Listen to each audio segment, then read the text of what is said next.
Hi అండి. ఇదైతే Sunday రోజు వీడియో. కడాయి చికెన్ ఫ్రై అయితే చేశాను. చాలా టేస్టీగా జ్యూసీగా ఉంది ఫ్రై అయితే. ఈ ఐరన్ ప్యాన్లో చేసుకుంటే చాలా టేస్టీగా ఉంటుంది. తక్కువ ఆయిల్తో అయితే ఫ్రై అయితే చేసేసుకోవచ్చు. ఇలా ఇనప కడాయిల్లో చేసుకుంటే చాలా తక్కువ ఆయిల్తో చాలా టేస్టీగా జ్యూసీగా ఉంటుంది ఫ్రై అయితే.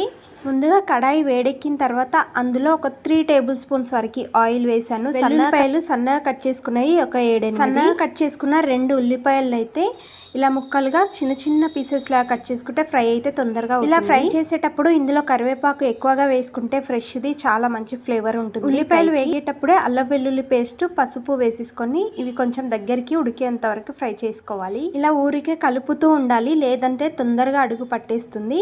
కొత్తిమీర, పుదీనా మంచిగా కడిగింది ఫ్రెష్ది వేసేసుకోవాలి. ఒక 2 పచ్చిమిరపకాయలు సన్నగా కట్ చేసుకున్నాం. అంతా కొంచెం ఫ్రై అయిన తర్వాత ముందుగా మనం చికెన్ అనేది మంచిగా వాష్ చేసుకొని పెట్టుకున్నది అరకిలో చికెన్ అయితే వాడుతున్నాను నేను ఇక్కడ. చికెన్ నీచు వాసన పోయేలాగా కడిగేసుకొని ఇప్పుడు ఇందులో వేసేసుకొని మంచిగా కలిపేసుకోవాలి.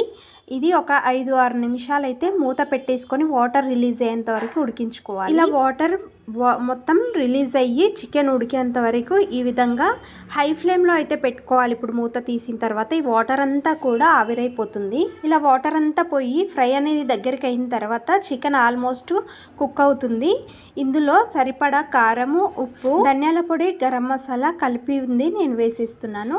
ఇదంతా వేసిన తర్వాత బాగా కలిపేసుకోవాలి. ఇంకా ఎక్స్ట్రా ఫ్లేవర్ కావాలి అంటే కొంచెము మంచూరియా టేస్ట్ రావాలి అంటే సోయా సాస్ కూడా వాడుకోవచ్చు.